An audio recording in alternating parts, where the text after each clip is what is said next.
এরপরে 15 দাগের প্রশ্নটি নিয়ে আলোচনা করব।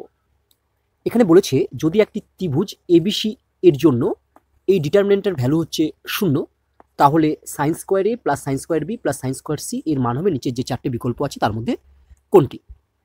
আমরা একটি ত্রিভুজ প্রথমে এঁকে নিলাম, এই ত্রিভুজটির নাম দিলাম এ বি সি। আমরা জানি এই যে এ যে কোণটা আছে, এই এ কোণের বিপরীত দিকে যে বিসি বাহু আছে, সেই বিসি বাহুটার সাধারণভাবে নাম দেওয়া হয়ে থাকে ছোট হাতের এ। একইভাবে বি এই কোণটার বিপরীত দিকে যে এসি বাহু আছে, সেই বাহুটার সাধারণভাবে নাম দেওয়া হয়ে থাকে ছোট হাতের বি। আর সি এই কোণের বিপরীত দিকে যে এবি বাহু আছে, সেই বাহুটার নাম দেওয়া হয়ে থাকে ছোট হাতের সি।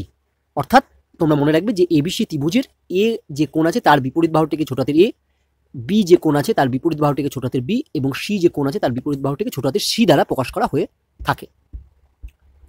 এখানে দেখো যে সমীকরণটি দেওয়া আছে, সেই সমীকরণটি আমরা যদি সমাধান করি তাহলে এ বি সি এর মধ্যে আমরা একটি সম্পর্ক পাবো।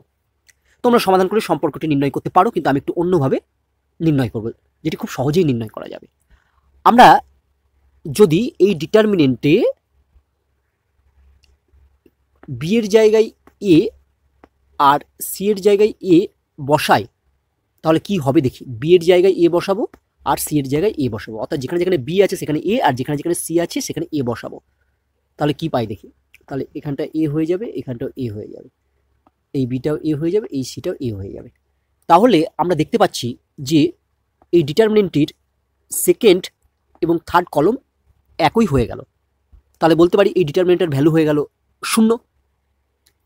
তাহলে এই ডিটারমিনেন্টটাকে আমরা যদি সলভ করি তাহলে আমরা কি পাবো, তাহলে আমরা পাবো বি ইকুয়াল টু এ আর সি ইকুয়াল টু এ পাবো। তাহলে এই বি ইকুয়াল টু এ আর এই সি ইকুয়াল টু এ থেকে আমরা কি বলতে পারি, আমরা বলতে পারি A equal to B equal to C. অর্থাৎ এবিসি ত্রিভুজের 3টি বাহুই সমান। তাহলে আমরা জানি যে ত্রিভুজের 3টি বাহুই সমান সেই ত্রিভুজটিকে আমরা বলি সমবাহু ত্রিভুজ। তাহলে এই ত্রিভুজটি হচ্ছে একটা সমবাহু ত্রিভুজ। আবার আমরা জানি সমবাহু ত্রিভুজের প্রতিটি কোণের মানই হচ্ছে 60 ডিগ্রি, অর্থাৎ এ কোনো 60 ডিগ্রি, বি কোনো 60 ডিগ্রি এবং সি কোনো 60 ডিগ্রি। তাহলে এখন আমরা এই sine square A plus sine square B plus sine square C, এখানে এ বি এবং সি প্রত্যেকটি কোণের মান আমরা 60 ডিগ্রি বসিয়ে দেব।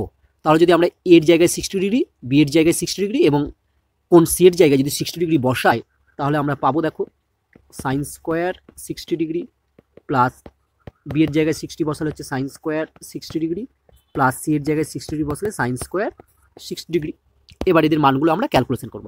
আমরা জানি সাইন 60 ডিগ্রি মান হচ্ছে √3/2, তাহলে হবে সাইন স্কোয়ার হচ্ছে তার স্কোয়ার, তারপরটা হবে √3/2 তার স্কোয়ার প্লাস √3/2 তার স্কোয়ার ইকুয়াল টু এটা হয়ে যাবে 3/4 প্লাস 3/4 প্লাস 3/4।